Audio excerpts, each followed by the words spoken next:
What's good? What's good? What's good, peoples?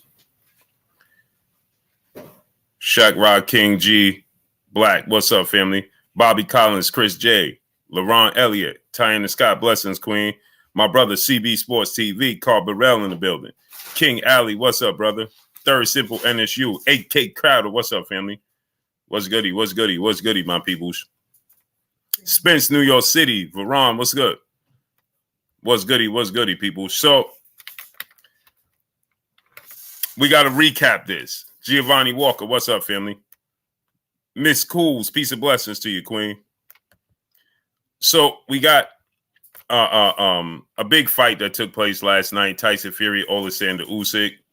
Tyson Fury and Francis Ngannou. Many people are feeling like Tyson Fury got a gift decision. People are feeling like Tyson Fury should not have gotten a nod, right? Tyson Fury really lost the fight. I'm not one of them. Laylaw, Stephen L. Mack, Goody the Great, Mr. Lightning, what's up? JJ Short Deuce, what's good? I'm not one of those people. I thought Chris Brown 4-5, shouts out to Cassie. I'm not one of those people, right? I thought that Tyson Fury won. I thought that Tyson Fury did enough in the end in the championship rounds to get the nod. I thought that Francis Ngannou misunderstood what the sport of boxing is like. Six City Boys, what's up, family? Joshua Evans, what's up, family? Poe Porter, Will Smith, my great brother. Eugene Pearson, what's up, family? Hey, Curry, peace and blessings, Queen. How you feeling today? I thought that Tyson Fury being the lineal champion in the sport of boxing, Tyson Fury, understanding what it takes to be a winner in the sport of boxing, he did what it took to win the fight in the end. You understand what I'm saying? He did what it took to win the fight in the end. Napkin Cole Jr., what's up, family? I thought that Ricky Mwamba, what's up, family? Boston Body wants Francis to grow. Francis he's a major player. That version of Francis Ngannou we saw last night. Big Doe Philly OG, what up, family? John Doe, what's up? Cool Breeze, what's up, family? That version of Francis Ngannou that we saw last night, that version of Francis Ngannou will beat majority of the heavyweights. I think he will beat Dillian White. He's a major test. Ron, what's up, family? Poe Porter, what's good? He is a major player. Gertz, what's good? He takes the sport serious.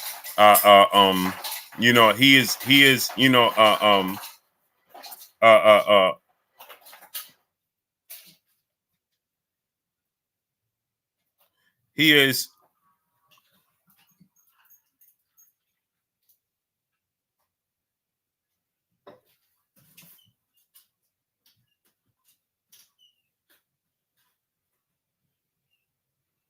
is he's a major player. Stanley Bailey, what's up, family? Number 3, what's good? He is Joshua Wright, what's good, family? How you feeling, nephew? He said, why you not watching the Cowboys? Oh, no, zero interest in watching them. I'm waiting for 4:35, brother. 4:35. That's when it's meaningful. William Britton, what's good? Number 3, what's up? Anything after that is uncivilized. You understand what I'm saying? I'm waiting for 4:35. Everything else is trash. How Bubba Dub said, trash. Right? So Francis Ngannou, he showed that he's a boxer. Gerardo Valencia was good. He showed that he can box. He showed that he's a boxer. He showed that, that he, is not there for a paycheck. Beast Mode Boom 50 Deuce was good. He's not there for a paycheck, right? He is there, only to win fights. You understand what I'm saying? He's there to build a legacy. He's there for the passion and the love of the sport of boxing. Now, obviously, he is he's a prize fighter. So obviously, the prize is, the sport of boxing. You understand? A paycheck in combat sports or in boxing, period. So he got more money than he's ever seen. He got guaranteed purse of $10 million. And then Rich Porter, 420. What's up, family? Beast Mode, Boom, 50 Deuce. What's good? Bang, bang, 9 gang. Yes, sir. We in the building. So he got paid as he's supposed to because it's still entertainment. But he's not in it for a paycheck. He's in it because he believes he can be successful in the sport of boxing. He don't feel like he's in it just for a paycheck. He's in it because he feels like he can compete in the sport of boxing. He feel like he could be successful in the sport of boxing. And he showed us last night, Dwayne Jones was good, that he indeed can be successful in the sport of boxing. All facts. Band Up, what's up, nephew? Now, he wants to fight Deontay Wilder. People are suggesting, now, Eugene Pearson, what's up, family? People are suggesting that he go back to PFL. He's not with the UFC anymore. Tate Brown, peace of blessings, Queen. Salute to the 11520. Blessings, Queen. Castle Troy, what's good, great brother? People are suggesting that Ngannou goes back to the PFL. He's not with the UFC. Hoodrich 410, what's up, my great brother? He's not with the UFC anymore. He actually put up a funny post. I don't know if it was somebody in his team or it was actually him, but he put up a post. And Yanni, peace of blessings, Queen. Yoni, she said his childhood dream is being a boxing champion. Facts. So he put up a post. I don't know if it was his team or not, but he said the third judge was Dana White. I was in tears. The post that said that the third judge in the fight was Dana White. Stephen Elder Mack, my brother, what's good, great brother? He said, Blue, my daughter Luna said, salute. Tell the queen I said peace and blessings to her. Blessings to her. Peace and blessings to her. That's actually my granddaughter's name, Luna. All facts.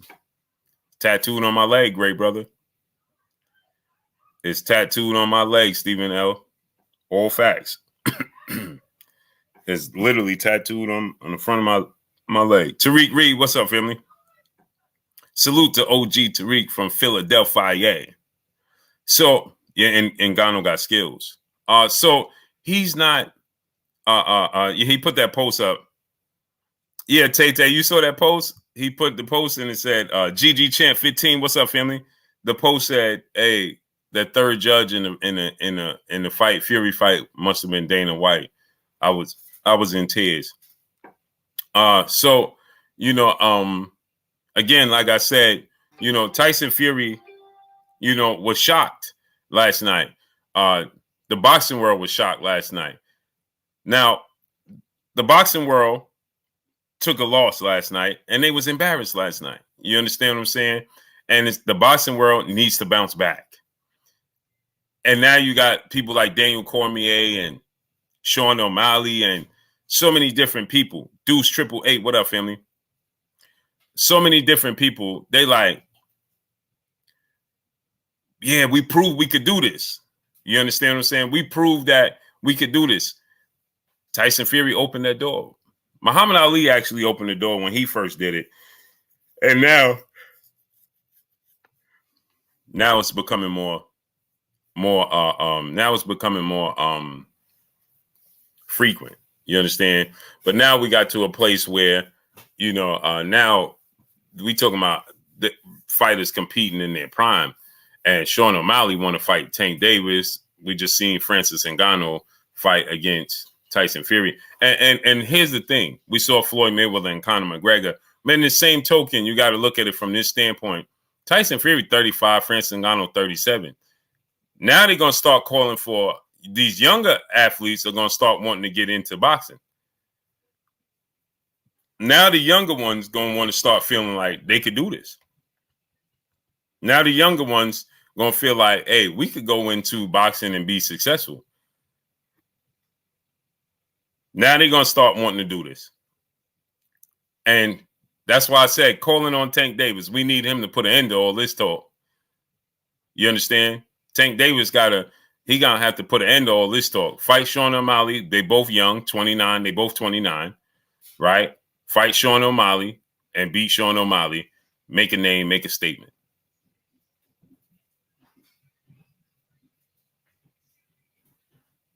That's what he got to do. Joe Horter, what's up, family? Marco Boxing, what's good, my brother Marco? Go subscribe to my brother Marco Boxing. What's good, Marco? Marco, I just saw your text, man. I've been on the grind, bro. Ty Baby, peace of blessing, Queen. Pope Porter, what's good? Larry Snow, what's up, family? We're gonna make it happen, Marco. Ace Migo, what's up, family? Sab One, Zenith, what's good? Hood Nation, what's up, family? Maya Egypt, peace of blessings, Queen. Jay Lynn, peace of blessings, Queen. I got a notification today. Oh, wow. They sent it out. Battle for Life, what's good? Hood Nation said, y'all need to leave Tank alone. No, y'all, who's y'all? Who's y'all need to leave Tank alone? What's going on, Blue? Armstrong Consortium brother in the building. What's going on, Blue? Ring Rider, my brother A-Side. What's up, family? You all right, man? Yeah, yes, sir. Yes, sir. I wanted to get a quick recap on this fight, what we saw last night, and things coming up moving forward. You know what I'm saying? Right. Francis Ngannou, he did an interview on his. They canceled the press conference, so I don't know why, but they canceled the press conference, and so he did the interview, post-fight press conference on his own channel, his YouTube channel. It's like an hour long. But in there, he said that he wanted to fight Deontay Wilder, and Tyson Fury, really lost the fight. Tyson Fury, he lost. My brother Charles Edward Cheese, he said the lag is real. It's lagging. Salute, Pope Porter. Yeah, I was lagging a little bit on mine a little bit earlier. Definitely checking. It's the weather. It's the weather's bad in New York. Oh, really? Yeah. We getting ready to have a storm. Hey, Jalen, how are you? Hey, Smigo, what's up, family? Yeah, they ain't have no GFS blackout. What's up? They ain't have no post press conference. Yeah, I was. Unseen Boston. What's up, family? That was what I was looking forward to hear. Pretty much Tyson Fury's remark, because he's arguably one of the best boxers in the world, hands down, for his weight class, right? And it looked like that was the most competitive fight that I've ever seen him in, if I've never seen him in one. And go ahead, bro. Go ahead, Griffin. And the reason why I say this is because I've never really seen him flustered. And it seems like towards the middle rounds and the later rounds, he looked like he didn't know what to do, or fish out of water. It was really the inexperience of Ngannou with the 9th and the 10th round that had actually won, Tyson Fury to fight. That's the reason why he won the fight, because he didn't know that if he'd mashed on the gas in just those last 2 rounds, that he possibly would have had a draw, or he would have had a win. So, yeah, that's why I say it's a tough fight for arguably one of the best boxers per his weight class in the world. And the thing I said was, it wasn't a robbery. Kendall Anthony was good. I know a lot of people saying it was a robbery, so on and so forth. It wasn't a robbery. Tyson Fury won the fight. Jalen, you did not beat me. Yeah, no, he was on time today. He just had some things going on, Jalen. Yeah, she got me. So it wasn't a robbery. You know what I mean? It was inexperience. Yeah, I can agree with that. It was inexperience. If he would have matched the gas in the 9th and 10th round, like I said, Patrick Whiting, what's good? He says, sorry, boxing is rigged. All sports have their hangups, but nonetheless, all sports have their hangups. I'm not going to disagree with you, brother. Wolf, what's good? He said, man, it was a robbery. No, it definitely was not. Definitely was not. Definitely was not. He said, you don't know that for a fact. I do know that if he would have won 9 and 10, he would have won the fight. Tax and finance, what's up? Yeah, I know if he won 9 and 10, he would have won the fight. Period. OMG Beast was good. Eric Carver was good. Robert Brown was good.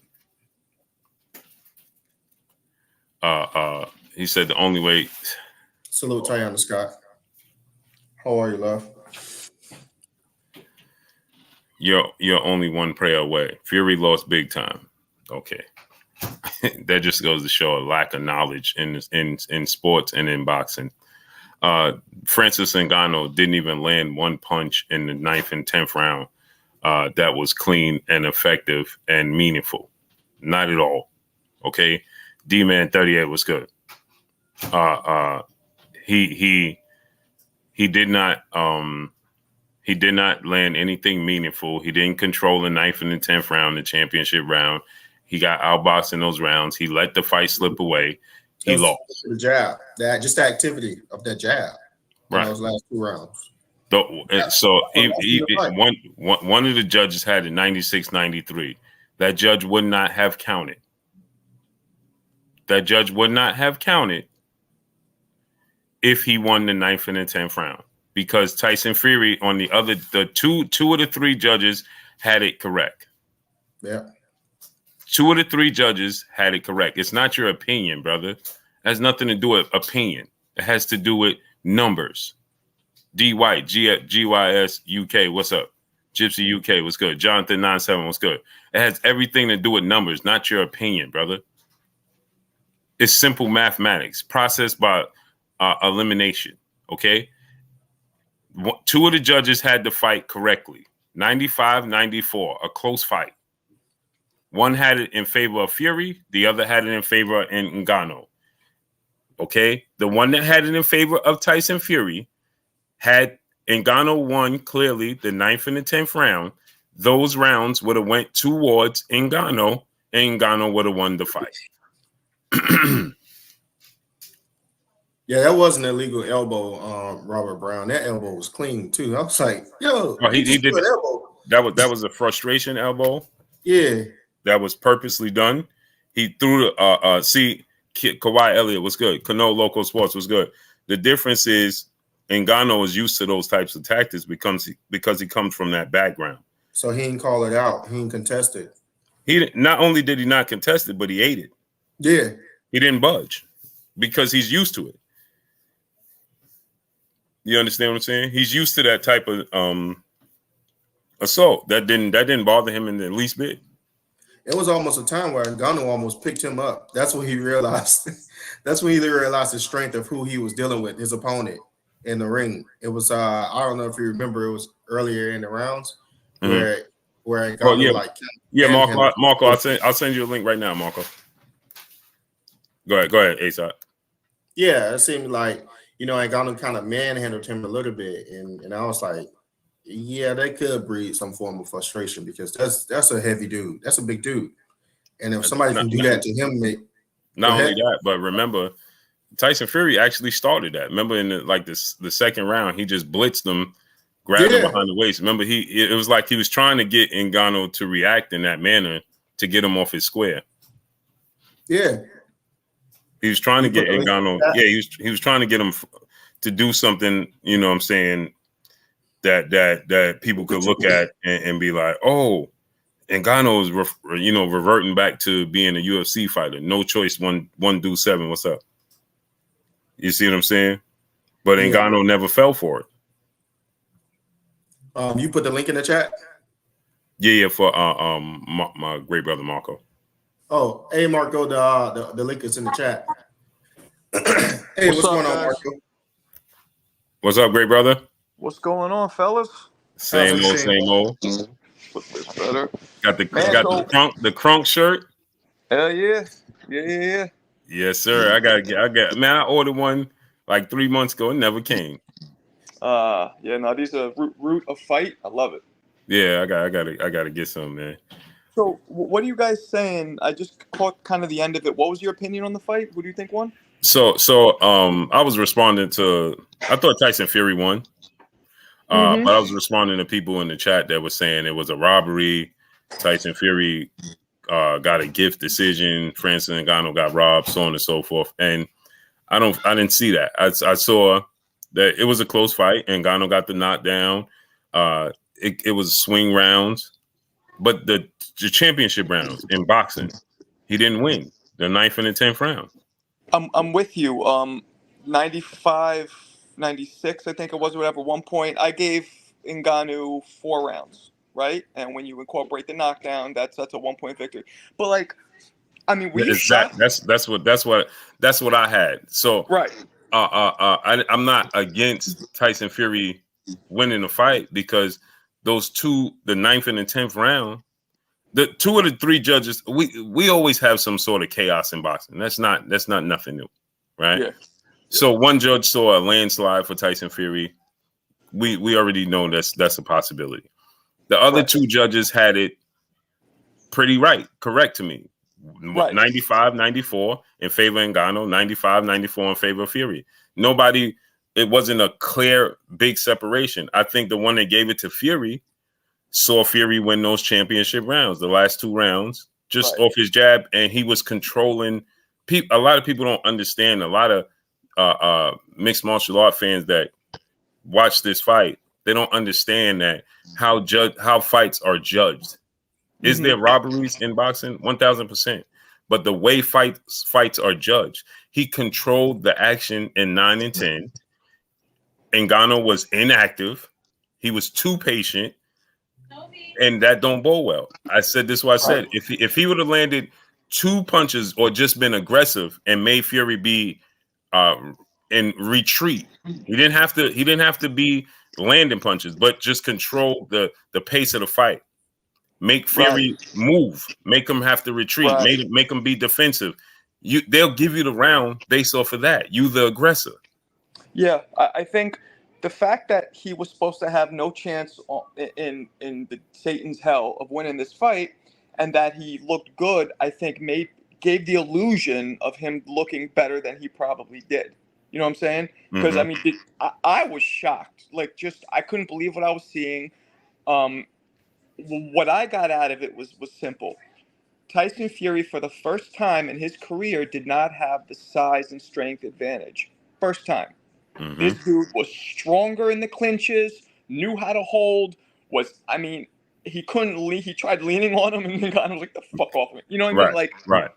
So he couldn't utilize that advantage. So the advantages he did utilize, which is his 3-4 inch height advantage and his boxing and experience advantage, that's what made him, escape with a slim victory. Exactly. And that's my thing. If you watch the 9th and the 10th round, I went back and rewatched it, right? Fury landed like 3 jabs in both rounds. Those was like the only clean punches that was landed in both the rounds from either side. Right? People have to understand it is boxing. This is not UFC. When you have a close fight, those championship rounds will sway the judges. That's the last impression that you're going to make on them. Right? The first and the last impressions is the most important in boxing. And people don't understand the vision. They don't understand what judges see and don't see, how they view in the fight. Now, is there corruption in the sport? We know this. Is there sometimes we like, really? You know what I'm saying? Like, what are we watching here? Absolutely. But last night, what we saw was a very close fight. And like you said, one guy did a lot better than what we expected. Right? Yeah. We didn't expect Ngannou. I mean, we was here doing the fight yesterday, and we both like, what are we watching right now? You know what I'm saying? I didn't expect that. Nobody expected that. You know what I'm saying? He looked like a fighter. Like when he was throwing looked punches, like a boxer. Yeah. Yeah. He didn't resemble anything. Tyson Fury was more sloppy than he was. That's true. Tyson Fury had that look on his face. Like those of you who've been in the ring, when you get hit by somebody who hits hard, you get that look where you're like, oh shit, that's not landing again. Right. You know what I'm saying? Like exactly. And that point, Tyson Fury started using roughhouse tactics. And again, like you said, and me and Asad was saying yesterday, those tactics didn't work because of who Francis Ngannou is, how big he is, how strong he is, and his background. So when he was trying to tie up, use his weight and lay on him and use these grappling tactics, Ngannou, like you said, was just like, man, bro, get off me. You know what I'm saying? He was more annoyed than anything. Like, bro. And the thing that shocked me is as soon as they broke, he threw punches, but not sloppy punches. But you know what I noticed, Blue? He was now this was part of his downfall, his inactivity, like you said, but he was willing to take a punch Right. to land one, and that's what produced that knockdown. Right. He had no problem taking a punch. He was waiting for Tyson to come in, and he just threw the second Tyson threw. Right. And Tyson felt those shots, felt that timing. That was what shocked me too, the timing that he was able to do that, and he was able to remain patient, and that's what put Tyson on his bike. And I don't think Ngannou would have been successful trying to be aggressive, because a few times he did. Tyson would just kind of check hook him and spin, and it was just nothing he could really do. Right, exactly. Marco, he did have times where he was putting intelligent pressure on Tyson, and he was actually capitalizing off of him. When sometimes he was winning those exchanges, but I just wish he was more active in the ninth, and I just wish he was more active in the ninth and the 10th round. I almost wish that the 9th and the 10th round was on the front end of the boxing match. And then he'd have all the best outing on the back end, and to see if he would have still not gotten the decision. Right. Because let's say if he would have got the knockdown towards the 8th round or the 9th round, but he had all of his best moments on the back end of the outing, would it had swayed the judge's idea of who had won the fight. Because he'd done really well. It's just that unfortunately he had done really well in the middle of the fight, the beginning and the middle of the fight. And at the end of the fight, for whatever reason, I thought that he may have had it in the bag. He may have thought that he had it in the bag to where he took off the 9th and the 10th round. I think that he boxed beautiful. I think he actually won that fight. It's just that what only lost him that fight was his lack of experience to press on the gas for 9th and 10th. I think if he would have did that, it would have been no doubt in anyone's mind up on his panel who had won that fight last night. Well, I agree with you that he had moments of intelligent pressure. But I mean, look what we're talking about. This is his first fight. So my question is Francis Ngannou that good, or did Tyson Fury look that bad? Or was it maybe a mix of both? I think it was a bit of both. I think it was a bit of Tyson Fury underestimating him.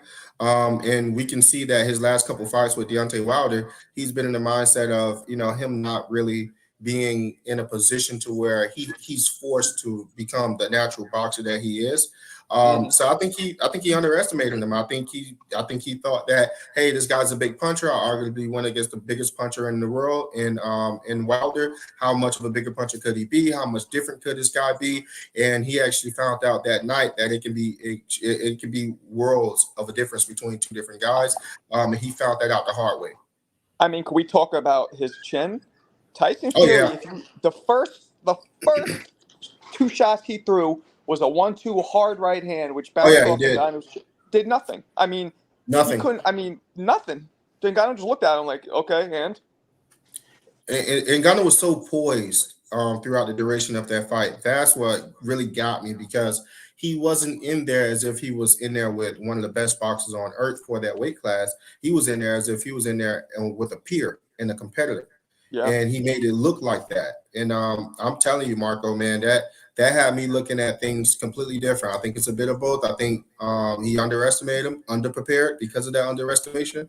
And then Ngannou was much better than what we anticipated. Yes, I beg to differ. I think that it was just a style matchup. I think that the tactics. I don't think Tyson Fury underestimated him, and I don't think Francis Ngannou was overachiever. I think that the tactics that Tyson Fury is normally accustomed to getting away with, and his physical advantages he's normally accustomed to getting away with, I think that didn't allow him to be successful against Ngannou, right? I think that Ngannou was disciplined enough to stay calm, cool, and collective under pressure. I think the moment didn't get to him and overwhelm him. He wasn't fatigued. He stayed the course. He committed to the sport of boxing for however long he was training. And I think that Francis Ngannou was taken lightly by us, not by Tyson Fury. Well, I kind of agree with both of you, but let me ask you this, Blue. Looking at Francis Ngannou last night, do you think he could rock with any of the top 4 other heavyweights? I do. Right now. I do. I don't know if he'll win, but I think he can be competitive. Me too. Here's the thing. Hold on. So let me say this, right? So what Tyson Fury does is he uses his weight. For Wilder, he is with Wilder, he's 55 pounds heavier, right? He came in 275, Wilder came in at 220. So 55 pounds heavier, right? And so he laid on him, and Wilder don't have the mixed martial arts background. He's not a champion in that. He's not an expert. Francis Ngannou is an expert in mixed martial arts. He's not just a mixed martial artist background, but he's an expert. He's one of the greatest to do it, right? So when Tyson Fury grapples him and grabs him and lays on him, and he's 260 pounds. So he's only 15 pounds. He's smaller, but he's only 15 pounds less. But he's conditioned to be able to deal with the grappling, because that's what he deals with in his respected profession. He deals with grappling, wrestling, holding, laying on you, leaning on you. So he practices that. His condition and his win capacity is prepared to deal with that. And then on the flip side of it, now we haven't seen Joshua and Fury fight, but the difference between Wilder and Joshua is Joshua has that makeup, the physical makeup, 6'6", 250 pounds, right? Fundamentally sound, but he's chinny and he lacks confidence, right? Yeah.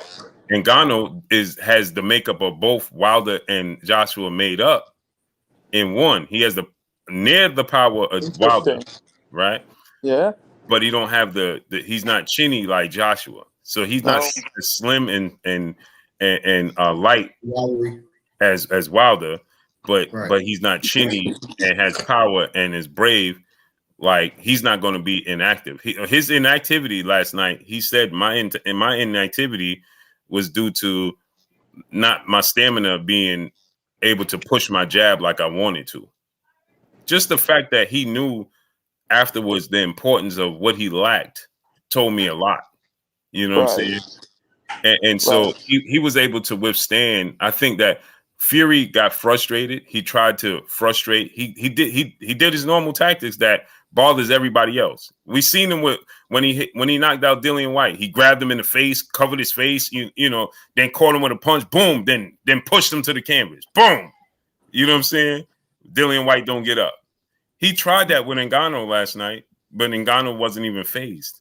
I just thought it was great how every time it got to the point where when Fury would throw, he was so cautious because he knew something was coming right back at him as long as he was in range. That's why the jab was the only thing that was safe and worked. Yeah. And that's the thing. Like, he was so disciplined. Another thing is he didn't react to Tyson Fury feints. No. At all. No. Super patient. Yeah. When Wilder was in there with Fury and Fury would feint, he would react. Like, whether it be his hands jerking, he would do something that allowed Fury to offset his timing and feint again and then come behind it. You know what I'm saying? Yeah. Fury was trying to feint, do the herky-jerky stuff, and Ngannou was very calm, cool, collected, kept his hands up. Yeah, and there ain't nothing coming behind that. That's just a bunch of foolery. You know what I'm saying? And it's like in football and in the corner. I play corner. And a wide receiver, once they leave the line of scrimmage, they give you all this movement, right? All this shucking and shaking and jobbing. And if you react to that, then corners are just as fast as receivers. But if you react and go to reach and put your hands on them and you miss because they're doing all this shaking and all this illusional stuff to get you flustered, and then they're gone. If you reach, they're gone. And that's what happens in boxing, right? That could be a touchdown. And that's what happens in boxing. You react, and all of a sudden you get knocked out. You know what I'm saying? Because they hiding something behind that, all that herky-jerky movement, right? And they hide something and they clip you. And so I think that that's a lot that he was so calm. He was so impressive to me. So impressive, man. Yeah. Super. And not only the fact that it was his first fight, but the stage. I mean, we talked about the way they had you know, the build up, the promotion, the atmosphere. You know what I mean? Yeah. A Super Bowl halftime type performance, and this dude was like, it was another day in the office. I mean, it was an event. This was an Woo! event. It was an event of all events. It was insane. They hired, you said, I don't know if you probably do know this, they hired the same producers who do the Super Bowl halftime show to do their entertainment. I found that out afterwards. It's funny because me and Asa was talking about it, and we was like, man, this is like the Super Bowl. Asa, I found out afterwards the people that do the Super Bowl did the event. Yeah. Absolutely crazy. This the only thing I wanted to this the only thing I wanted to put in the conversation, Blue, right? Think about this. We see Tyson Fury do those tactics against boxers, right? To give himself an edge, right? But he's doing those tactics against boxers to give himself an edge. People who are in the same respective sport as him. So he's fighting for another edge. With Tyson, with Tyson Fury and Francis Ngannou, his edge was supposed to be the fact that he's a boxer. You know what I'm saying? And the fact that he's the #1 boxer in the world in that weight class. That was supposed to be his edge. His edge was supposed to be his experience. His edge was supposed to be, you know, the fact that, you know, he is a champion and the guy's coming from a different sport. So when you revert back to those tactics that you do against boxers, what you tell me unconsciously is that you respect him as a boxer and that he is doing just as good as other boxers, because you have to revert back to those same tactics that you do in people that are inside of your same respective sport. So that's why I said that I think Tyson Fury underestimated him. That's why he had to revert back to using those tactics that he only uses against boxers, because he then seen in his head, I got to respect this guy as a boxer because he is as good as he is better than what I thought he would be. So that's what made me. My bad. I said he might have underestimated him going in, but that first or second round was done. That's when I think that he knew, hey, this guy have to be respected in this ring, or I can get knocked out. Right? No, to me, it was the power. If that power was 1,000% the difference in that fight. Tyson Fury, you know what I'm saying? Like, and not just the punching power, the physical strength, everything. Not only that, he stated that, am I the only one that remember? He said that he got hit in the back of the head, and that's why he went down. Yeah. Did he say that? Meanwhile, we can see on video, you know, he got clipped right in the side of his temple. Yeah, it was like upper top of the head. Yeah, it was like forehead region, right? Yes. Yeah, like right around here, I think. Yeah, I mean, because he was talking about the second punch that Wilder dropped him with in their third fight, when he kind of hit him in the back of the head and he fell. Right. So I felt this made me feel like it was bad for boxing. Now, tell me if you guys agree. It in the sense that somebody who's never put on a pair of gloves professionally in their life comes in and almost beats the undefeated heavyweight champion of the world. Is that bad for boxing? No. It was. I'm going to say yeah, and the reason I say yeah is because more and more people. I did a video earlier and I said, man, we're calling on Tank to fight Sean O'Malley to rectify this. I know, shut everybody up. Right, because I watch multiple interviews now.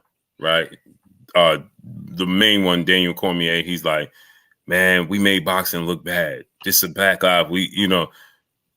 They feel like they can come into the sport now and have success in their prime. It was one thing when it was a sideshow, when Muhammad Ali did it and when Floyd did it with Conor McGregor. Even this fight, they still 35 and 37. Yeah. But it's going to give the illusion now that mixed martial artists can come into the sport of boxing and have success against the best fighter. We got to make a stand.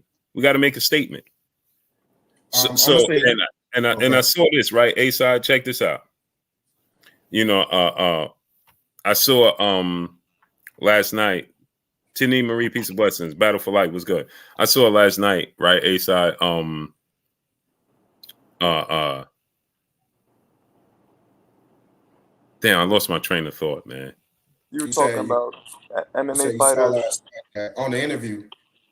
Yeah, with Daniel Cormier, he said that he said nobody expected us to be able to do this.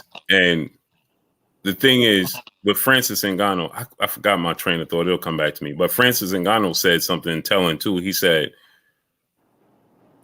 a lot of UFC fighters are afraid to get in the water, meaning in the sport of boxing. But now we know we can swim with the sharks. Oh, You see what I'm saying? Let me tell you what I think. I think that's absolutely excellent for boxing right now. And here's the reason why I think it's excellent for boxing. Because anybody that's a true boxing fan is known as the dying sport. And if a lot of them want to have smoke and mirrors, you know, in their Francis Ngannou fight, believe that that's reality, then that's fine. If the Sean O'Malley's and the big name and the big stars want to come over here and they want to try their hand at a Gervonta Tank Davis, at a Shakur Stevenson, at Devin Haney, by God, let them try. And they will be the fools that will pretty much reinforce the belief that this is deep waters. And he just so happened to know how to swim himself. It's not going to be sweet for everybody, but here's what's going to happen. Boxing is going to get crossover fans from the UFC because they're going to go in there with their favorite UFC fighter against a prominent boxer inside of boxing. They're going to see their fighter get beat from pillow to post. This has also put boxers on notice not to take them so lightly. So the next fight that's going to happen with a UFC fighter, they're not going to take them lightly, and they're going to treat them like a fighter as such. And the next person that comes in that ring is going to get punished for what Ngannou did to Tyson Fury. I think this is going to be good for boxing. I think it's going to be good for combat sport and fighting. I think that we're going to get a lot of crossover fans once we actually start making these fight. And I think that this is smoke and mirrors that nobody should think about as if it's totally fact that they can come over here and reign supreme in this discipline. That's what I think. And let me say this too. That I got my train of thought. I saw it when he said Daniel Cormier and it was Daniel Cormier and another UFC fighter I saw. I don't know his name. Not too familiar with UFC. I'm a straight casual.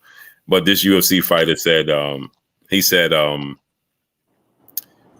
they both said, you know, now we can go into the sport of boxing and they can't come into MMA.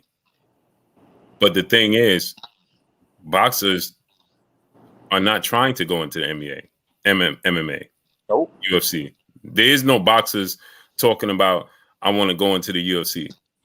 Well, Clarissa, but I mean, she's only doing that for money purposes, right?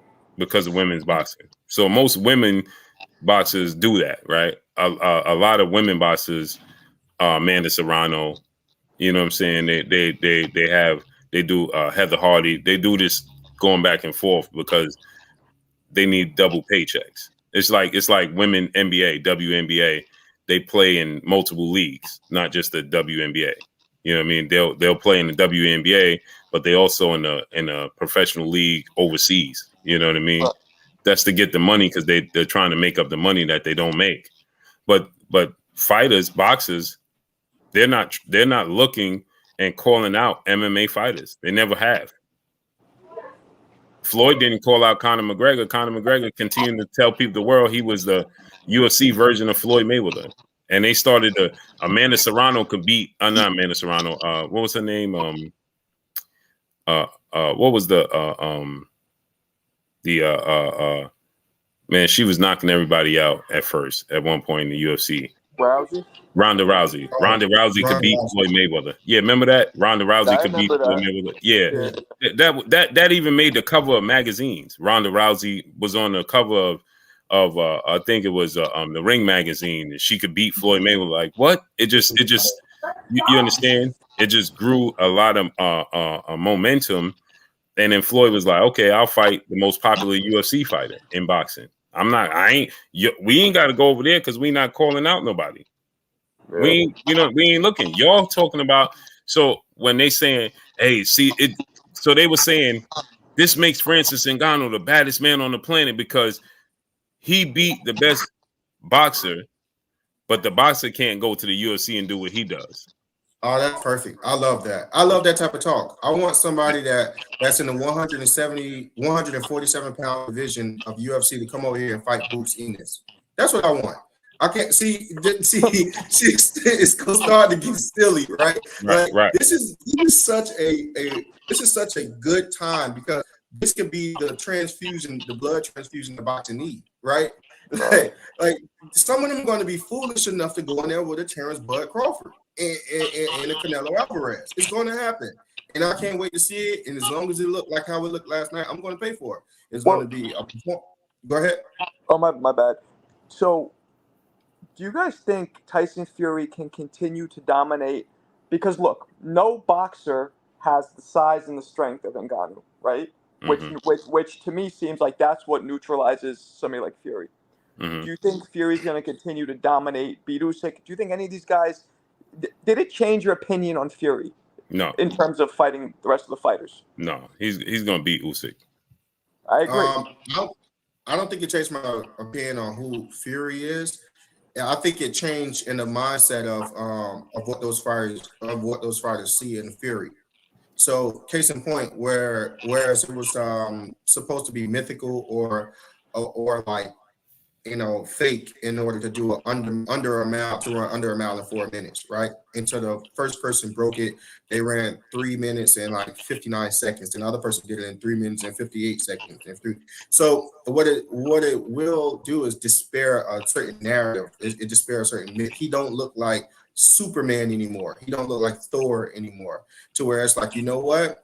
I may not have the physical strength that Francis Ngannou has, but I do have boxing ability that Francis Ngannou don't have. If I can capitalize on what I do have, I possibly can be the very kryptonite that's needed in order to break down that Superman. So what it did is it dispelled the myth in his competitor's head that can be very dangerous for him. Hey, let me get these super chats real quick. We got Luck Act in the super chat. That elbow didn't do nothing either. LOL. What's up, Blue? What's good, great brother? Yeah, that elbow had no effect on Ngannou. Adrian D, brother in the super chat, he said Fury won 7 rounds of 3. Y'all tripping if y'all think Ngannou won. It was a good fight. Hold on. We have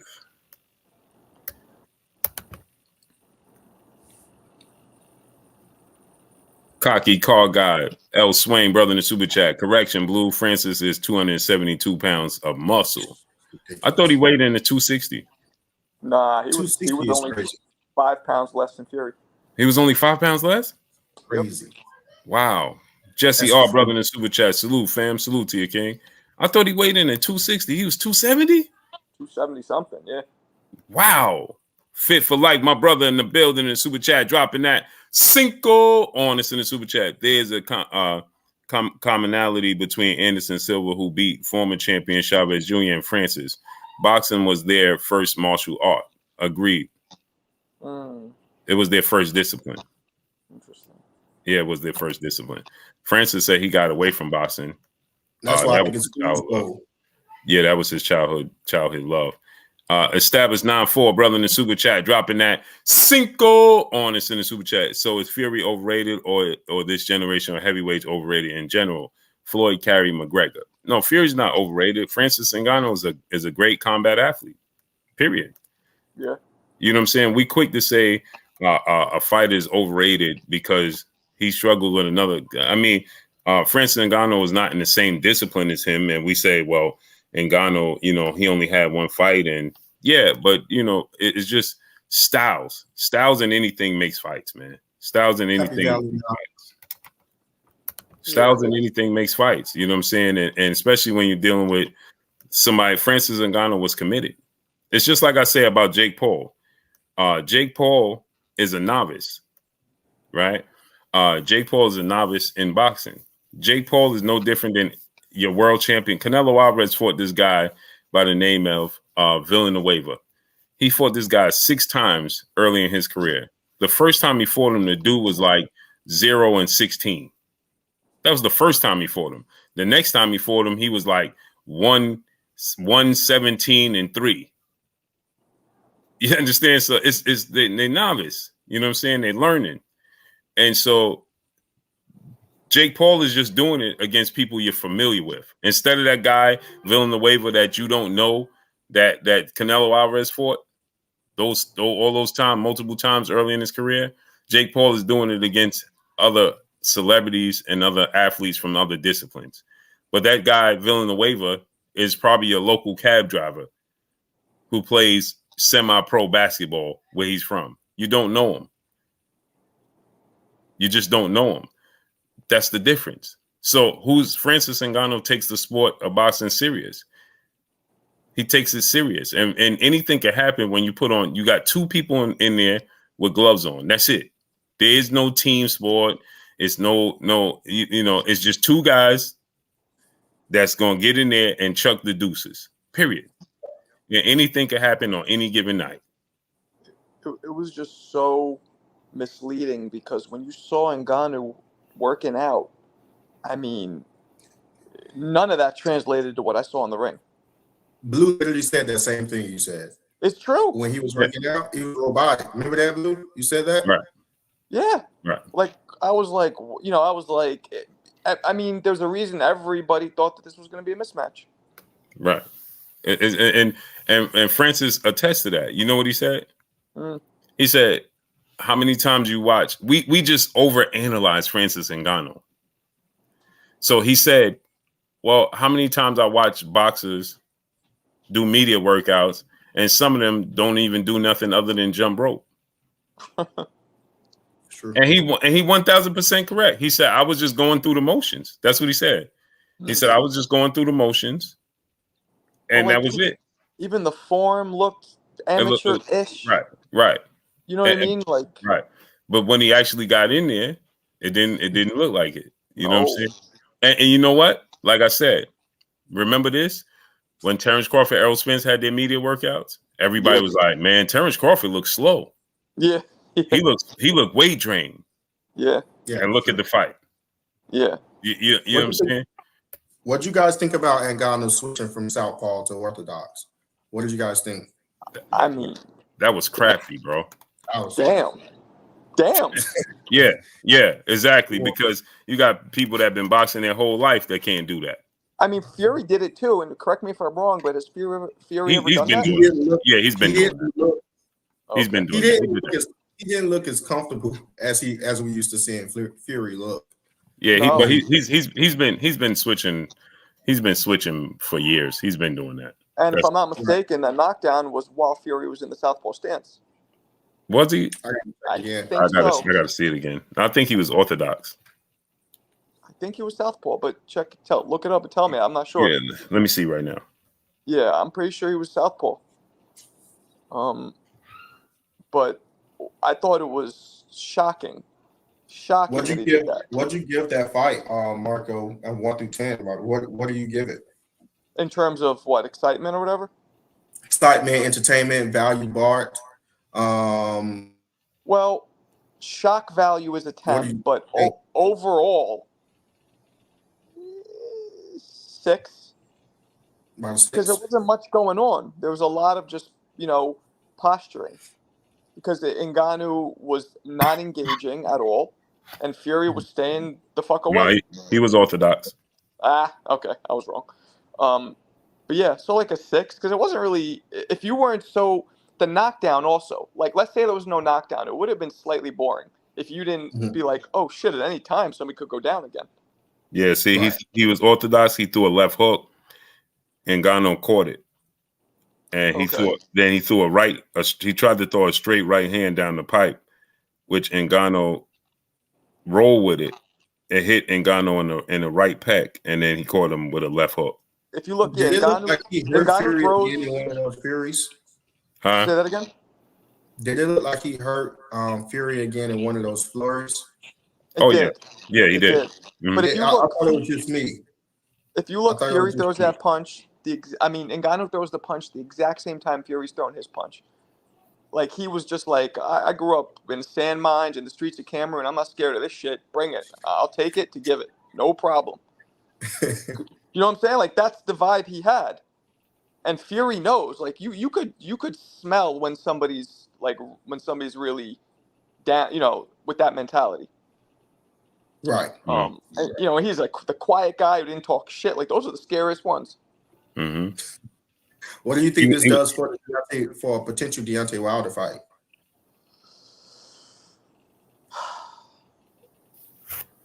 I don't know, man. I think Wilder can. He wants that fight. He wants that fight. He wants to fight Wilder? Yeah, in Africa. Oh, that would be dope because either guy can knock you out at any moment.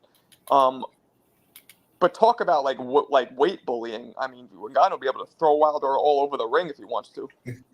Strength wise. The difference is Wilder's speed, length, and his approach. He's not going to try to be on the inside with him. So he wants to be at the end of his punches. And Fury caught him with a couple of 1-2s, and Wilder's much faster than Fury. So he catch you with those 1-2s, boom, boom, and his arms are long. But Blue, what happens when Wilder comes in and Fury's and Ngannou's like, that's okay, I'll take one to give one, and he nails him right back? Who goes down first? Yeah, that's a problem. We don't know. We don't know. You got two. That'd be a dope fight. Yeah, those are bombs that are going to be thrown. And do that fight go the distance? But it looks like Ngannou has bombs in both hands. We know. Oh yeah. Wilder's only one-hand bomber. No, he just knocked out the guy with the left hook. Yeah, with the left hook. Mm-hmm. Yeah, no, he got bombs in both hands. Oh no, that was the right hand. It was right hand. No, that was the right. Was it right hand? That was the right hand going backwards. Yeah. I don't know why I thought that was a left hook for some time. Nah, man. I don't know why I thought that was a left hook.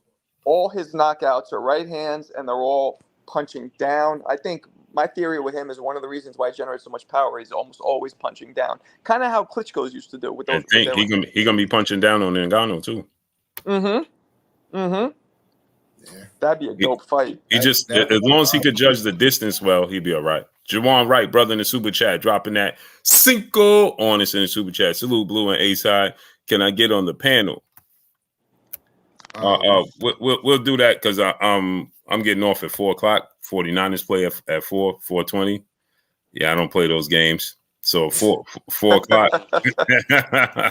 4:00 sharp, bro. Cocky car guy, L Swain, brother in the super chat. French's punt resistance is ridiculous and he eats kicks. Facts. We'll come back on tonight depending upon how this 49er game going. Marco, you want to come back on tonight? Yeah, I'll be around for sure. Asa, you good tonight?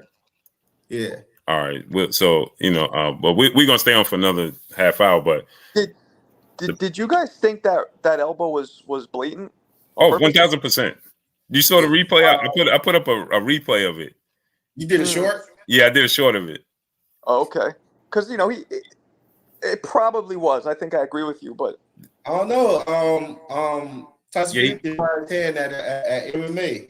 That elbow was nice, man. Yeah, he threw a left hook, and right behind it, he came right down with the elbow. Whoa. Yeah, hey man, he may want to try his hand in the octagon with that elbow, man. Mike Tyson did that shit on the regular back in the day. You know what he did? What he did was, Mike Tyson was a specialist at that.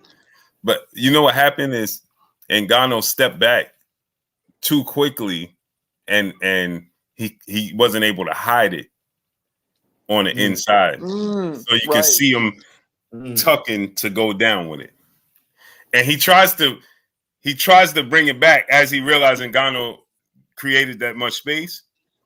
Yeah, I got to see it. And he grazed him with it. Boom. He tried to hide it, but he just couldn't get away with it. I saw one thing Ngannou didn't do at all was body work. None. No, he threw body shots. Did he? He did body work. Yeah, he threw body work. He did one of them that was beautiful. He timed it with a perfect uppercut right around the ribs. He did one of them beautiful, but enough body work. I don't know. Maybe that jab, because Tyson Fury did snap his head back a couple times with the jab, so maybe he was weary of that. And Fury was prepared for him to go to the body. That's what it was. Yeah. Oh, okay. So, A-Side, you thought Ngannou won?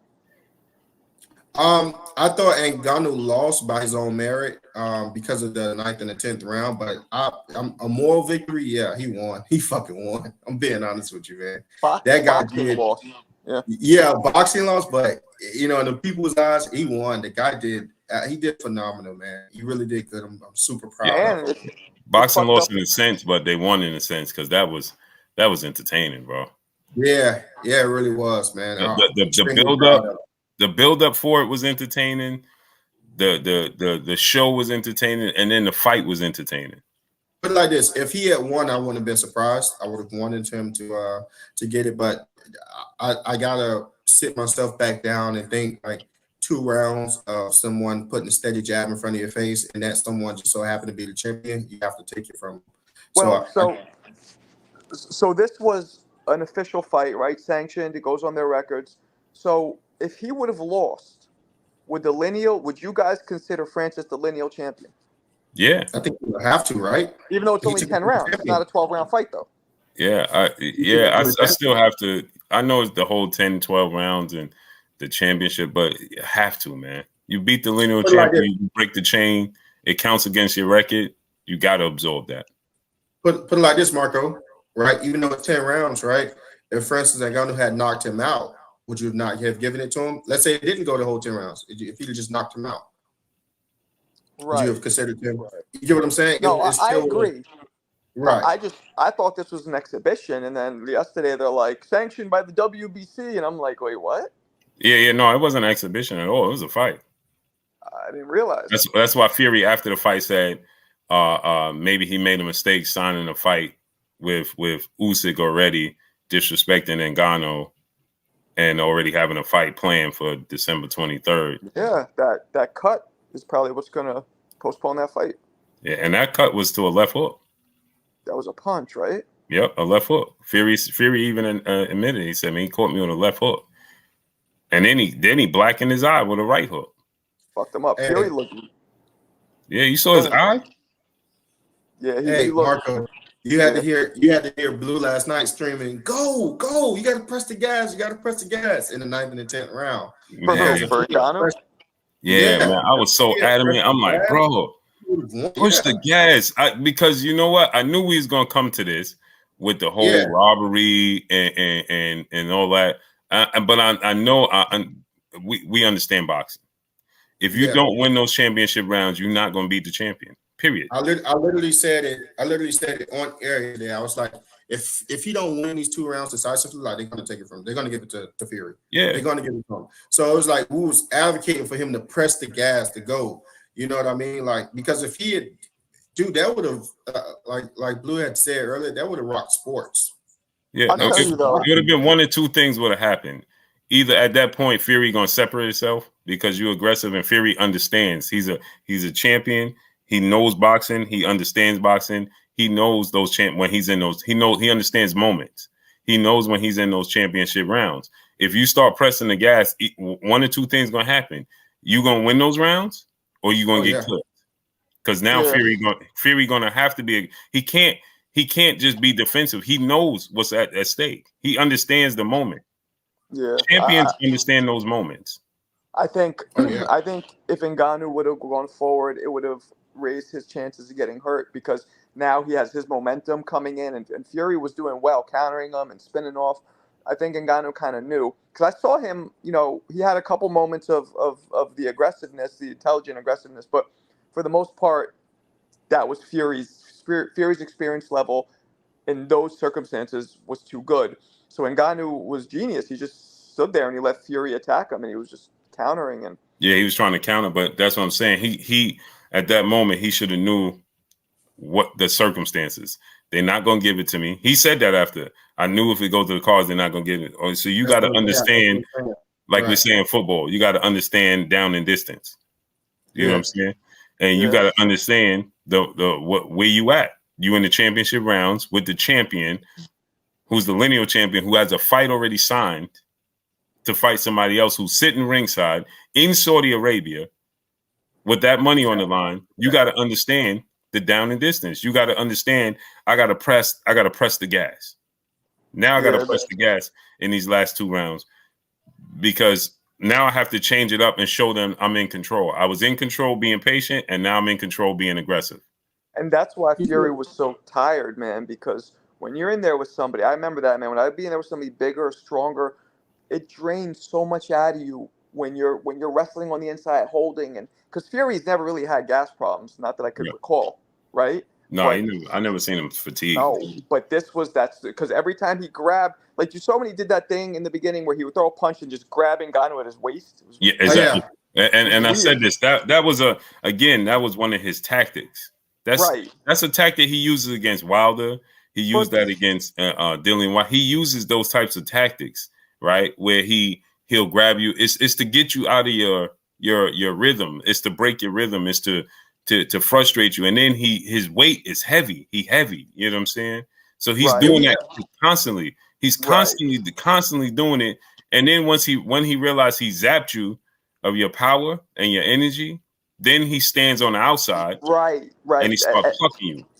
Yep. When he's big, when you're bigger, when he was bigger than other people, second he grabs him and hooks into him, he just leans his weight and they, like you said, they get zapped, they drain. Yeah. But this was something where he grabbed and he was like, oh shit, I got to keep trying harder to grab. And then he would get tired. Right. Yeah. He knew that he learned very early and he kept trying it because I think he was like, is he really that strong? You know what I'm saying? Like, let me see. Yeah, it's like let me try that again. He picked him up and walked him on the other side of the ring when he realized this dude is because he didn't grab him anymore after that.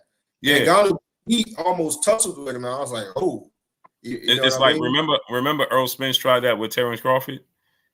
Yeah. And Bud pushed him off like, and that moment you can see the light bulb in both of their heads, and Fury head and then Earl Spence head is like, I'm not physically more imposing now.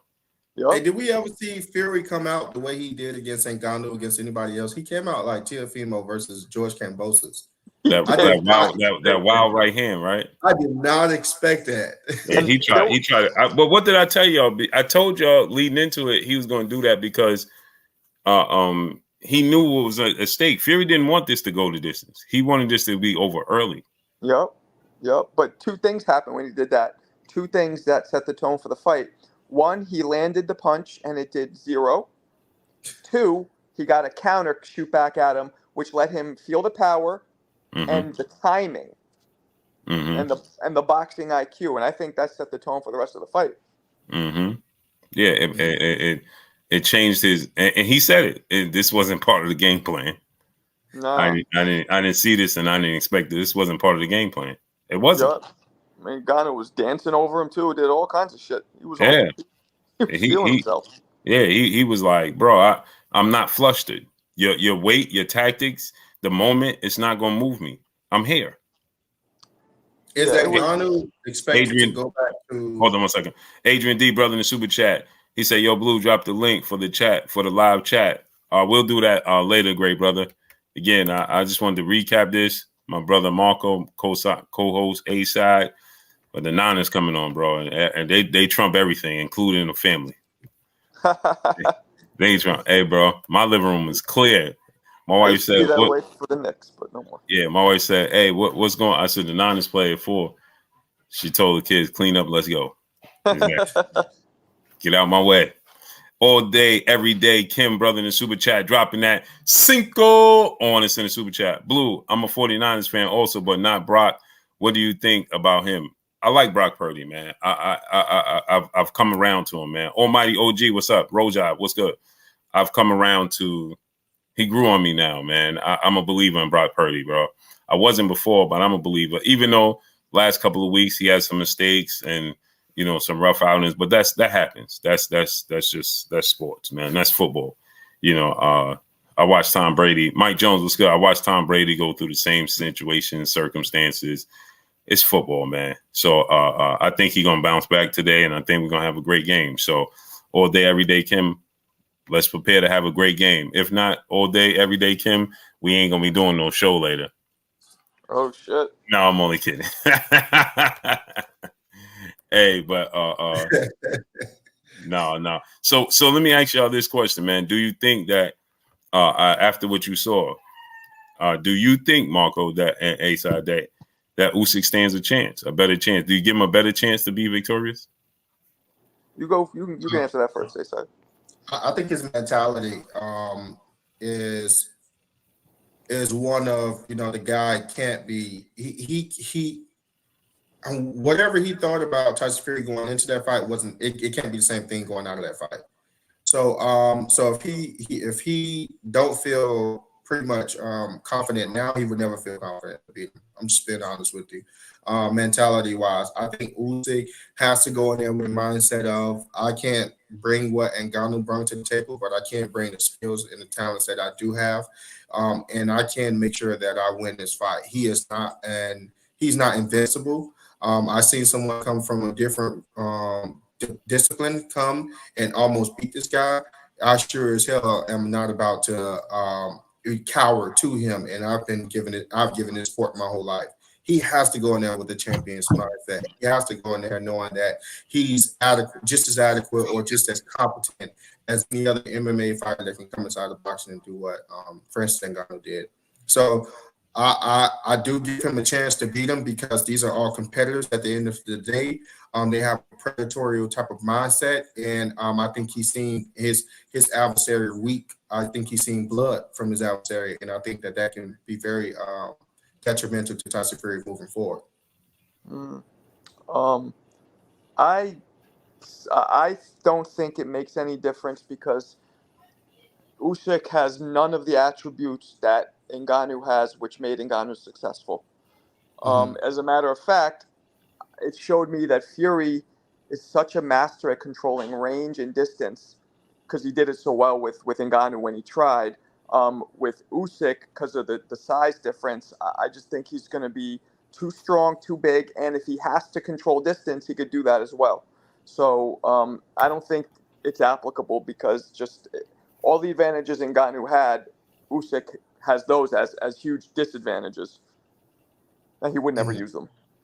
So. Yeah. So now let me ask y'all this question though: do you think Francis Ngannou said my southpaw stance gave him a lot of problems? Stephen 47, Deuce Deuce, Pugilist Shiznit, what's up, family? Luke, what's good? Babies 6 Deuce 7, what's up? Teach, what's up, family? Roja, Battle for Life, what's up? Eric Bell, what's going on? Crane Enterprise, what's going on? Wolf, what's up, brother? Mike Jones, what's good? He said my southpaw stance gave him problems. Do you think at least the southpaw stance of Usyk gives him problems? Marco, you want to answer that one first? Sure. Southpaw gives everybody problems, but I just think the advantages of size and strength are just too big for Fury. And again, range. Doesn't matter if he's standing on his head. If the range is controlled, he still won't be able to reach him. Right. I'm going to rest on what it is that I stated earlier today. Once Francis Ngannou found out that this guy can box pretty decent, he started using dirty tactics against that guy, and that guy, being Francis Ngannou, so happened to have strength coupled with that boxing ability. Now, although Usyk doesn't have the strength and the physical makeup of Ngannou, he do have the boxing prowess, and if he relies solely on that, he should be able to get the job done because Ngannou, I just don't want to say that he was big and he was strong, he was bullying him around. He was boxing. He was in there, he boxed pretty well, and it was sometimes his punches looked cleaner than Tyson Fury.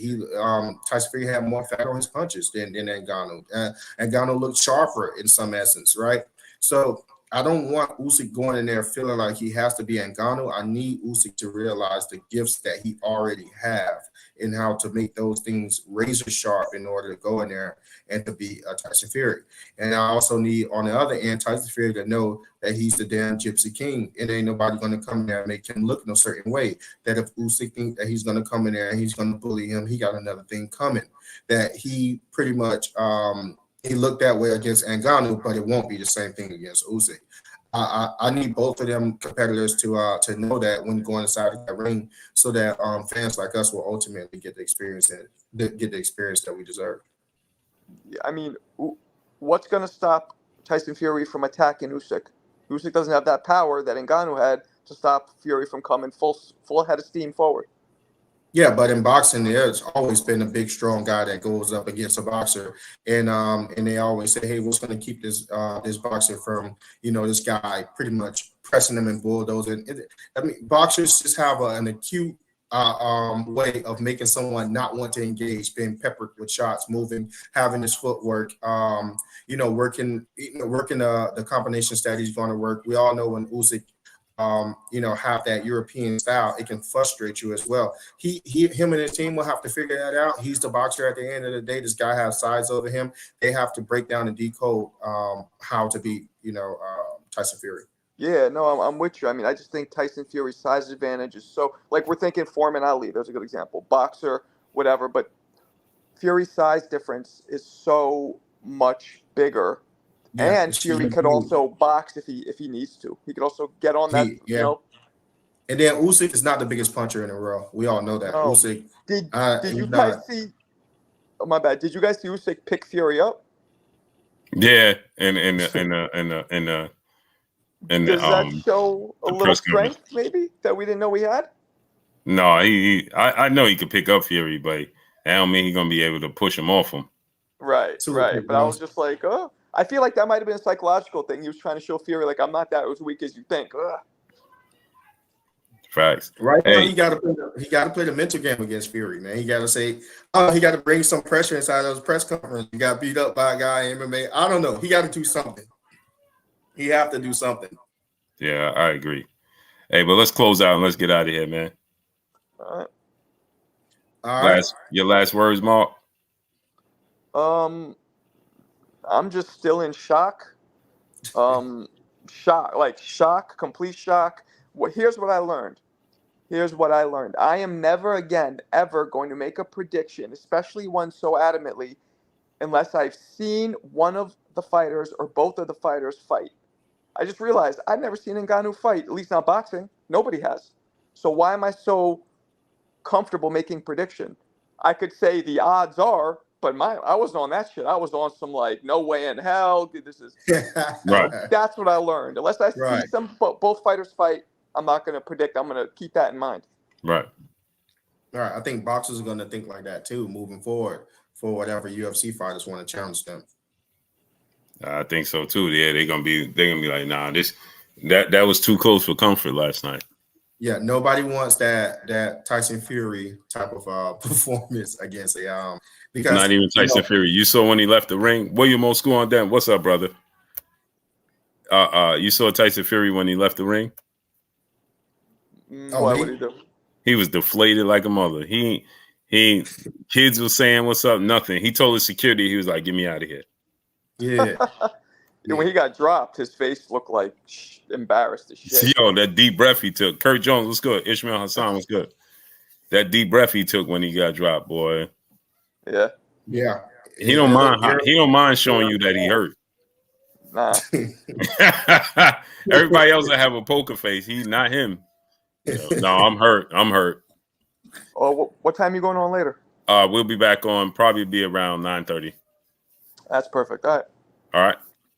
Appreciate you, Mark. All right. Appreciate Marco. you guys. All right. A-side. Peace. Peace, brother. All right. Hey, I want everybody to look at the upper right-hand side of the chat, smack the X, and then once the chat go down, make sure you hit the like button. It glows black, and then you can come back on in for closing remarks. Hey, man, I think that was a beautiful fight last night. I think that this is a wonderful time in boxing because people think that that boxers, they think they can be touched. So I'm ready for what's going to come after that. It makes boxers not take them so lightly, and it makes them think that they can beat up boxers. So it's perfect. Absolutely, facts. I'm on board with it. Let's make it happen. Calling on Tank Davis. Definitely. So let's get out of here. Go ahead and take us out. You already know what it is. It's your boy Blue Blood Sports TV. Hate, like, comment, and subscribe. You haven't subscribed, hit the subscribe button, hit the like button, hit the bell icon to get all the new notification. Follow us on Instagram at Blue Blood Sports TV, all one word. You already know what it is. Shout out to the entire LDBC. Shout out to Black Media Row. Make sure you like and share these videos. That's all we got for y'all. William Old School Darren, Kirk Jones, salute. Chris J, salute. Maya Egypt, the queen. She said he went out. Tyson Fury is looking like Willie Lump Lump. Yeah, you ain't lying. All right, A-side. All right, brother.